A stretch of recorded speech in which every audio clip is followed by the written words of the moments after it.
So guys, today I'll show you how to add a signature field to PandaDoc, but before we continue, don't forget to subscribe to our channel.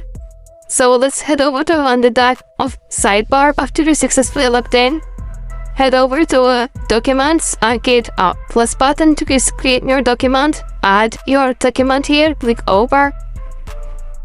Now let's wait for the document to be opened in a PandaDoc editor. Click on skip here. We don't need this.